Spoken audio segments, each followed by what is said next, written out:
वैवाहिक जीवन लगातार जो है ना साथियों, उनमें दरारें पड़ती जा रही है। और ये एक दो घर की बात नहीं है, तमाम घरों में जो है, मैं जब बात करता हूँ तो अधिकतर की बात करता हूँ, अधिकतर घरों में तकरारें चल रही हैं और उनका जो जीवन है, वैवाहिक जीवन है, वह कहीं ना कहीं खतरे में पड़ता जा रहा है। रिश्ते टूट रहे हैं, रिश्ते छिटक रहे हैं। उसका रीज़न क्या है, उसका कारण क्या है, कोई कारण तक नहीं पहुंचता है। साथियों, कोई भी रिश्ता हो,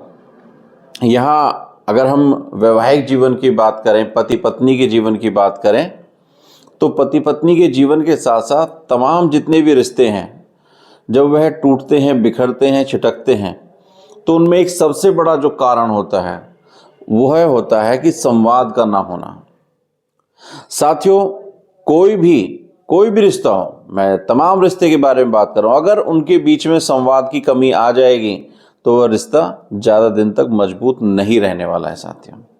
और यही गलती हम करते हैं। हम अपने अपने में बहुत बड़े बने रहते हैं कि भाई मैं बहुत बड़ा हूँ, मैं बहुत बड़ा नेता हूँ, मैं बहुत बड़ा अफसर हूँ, मैं बहुत बड़ा अधिकारी हूँ, या मैं बहुत बड़ा बिजनेसमैन हूँ, मैं बहुत बड़ा अच्छा नौकरी पेशा व्यक्ति हूँ,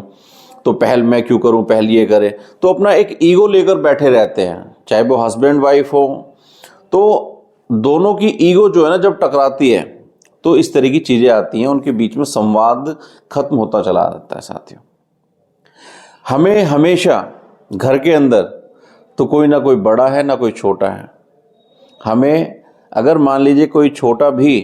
अगर कहीं ना कहीं कुछ उत्तेजित उसमें आ रहा है कभी कभी जो है, तो हमें उसको शांत रहकर, उस टाइम पर शांत रहकर थोड़ा सा सुन लेना चाहिए, समझ लेना चाहिए कि ऐसा क्यों कर रहा है, ऐसा उसके पीछे का कारण क्या है। और जब वह समय निकल जाए तब उस बात को संवाद के थ्रू जो है उसको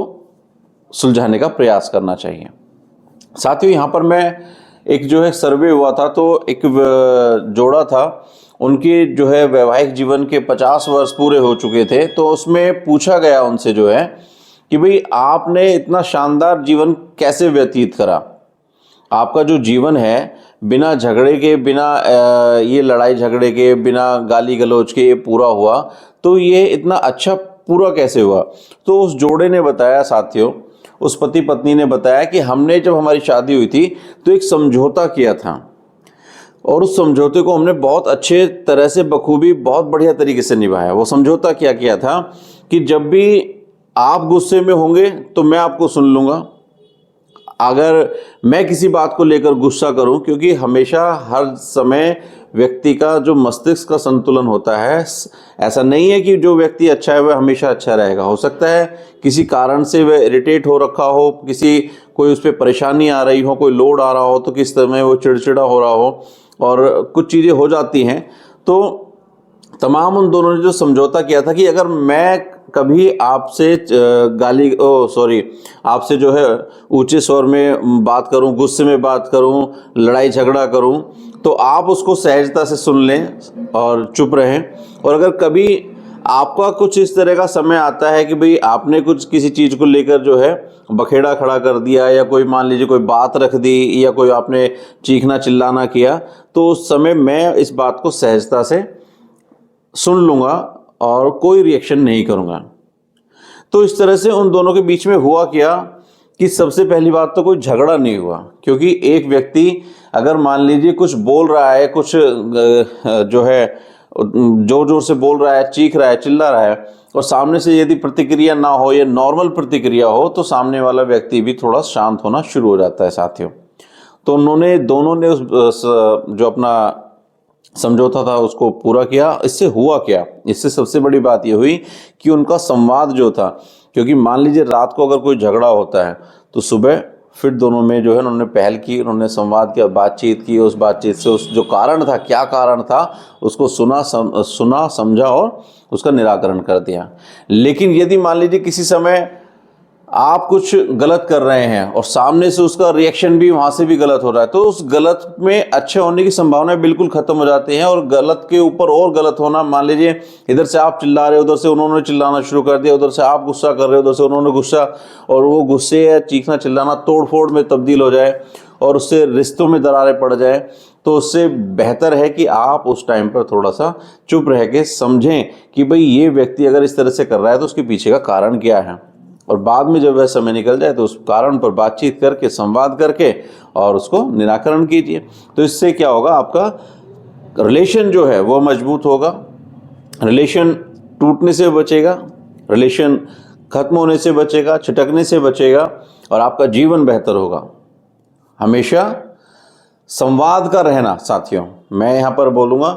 कि आपका कोई भी रिलेशन हो, लेकिन अगर आपका संवाद जिंदा है तो आपका रिलेशन जिंदा है। कई बार हम क्या करते हैं कि भाई मैं ही पहल क्यों करूं, लड़ाई तो उसने की थी, झगड़ा तो उसने किया था, गाली गलौज तो उसने दी थी, तो मैं पहल क्यों करूं। तो कई बार हमारी एक छोटी सी पहल से भी एक बहुत बड़े रिश्ते का जो है बचाव हो जाता है। तो आप उस पहल को कर दीजिए, इंतजार मत कीजिए कि उधर से पहल होगी, आप कर दीजिए। लेकिन हाँ साथियों, अगर मान लीजिए रिश्ता इतना खतरनाक हो मुकाम पर हो कि वो आपको नुकसान पहुंचा सकता है, तो ऐसे रिलेशन से नज़दीक आने से भी बचें। यह सिर्फ संवाद जो है उस तरीके से है जब आपका रिलेशन अच्छा है, लेकिन अगर सामने वाला व्यक्ति आपको नुकसान पहुंचाने का चेष्टा करता है या किया है उसने, तो वहाँ पर फिर संवाद करने से कोई फ़ायदा नहीं होता, क्योंकि वो प्रवृत्ति उसकी विभिन्न प्रकार की है, भिन्न प्रकार की है। तो ऐसे रिश्तों से भी हमें बचना चाहिए जो हमें नुकसान पहुँचाते हों, जो हमारा नुकसान करने की चेष्टा करते हों। तो वहाँ पर संवाद करना ठीक नहीं है, क्योंकि जिस व्यक्ति की जैसी प्रवृत्ति होती है वह अपनी प्रवृत्ति से पीछे नहीं हटता, ना हटने वाला होता है। तो यह जो संवाद जो है उन रिलेशंस में है जहाँ पर छोटी छोटी चीज़ों को लेकर हम उनको बखेड़ा कर देते हैं, तो उन रिलेशंस के लिए संवाद जरूरी है। लेकिन कोई रिलेशन अगर आपको नुकसान पहुँचा चुका है या नुकसान पहुँचाने की बार बार चेष्टा कर रहा है, तो वहाँ पर संवाद करना या संवाद करने की पहल करना वहाँ पर ठीक नहीं रहता साथियों। वहाँ पर आप मौन रहें और वहाँ से दूर हट जाएं, दूर निकल जाएं। ऐसे रिलेशन से जितना बचा जाए उतना अच्छा रहता है। आपको हमारी ये वीडियो अगर अच्छी लगी हो तो इसको अधिक से अधिक शेयर करें, जिससे कि अधिक से अधिक लोगों तक यह पहुँचे और वो लोग जो है लाभान्वित हो सकें। तमाम हमें जो मैसेजेस मिलते हैं, जो आपके कमेंट्स आते हैं, तो हमें बड़ी खुशी होती है, जिससे कि हम लगातार और बढ़ चढ़ कर आपके बड़ी स्टडी करके जो है बड़ा अपने प्रैक्टिकल रूप में अपने आपके लिए वीडियोस लेकर आते हैं। आप सभी दर्शकों का बहुत बहुत हृदय से धन्यवाद साथी।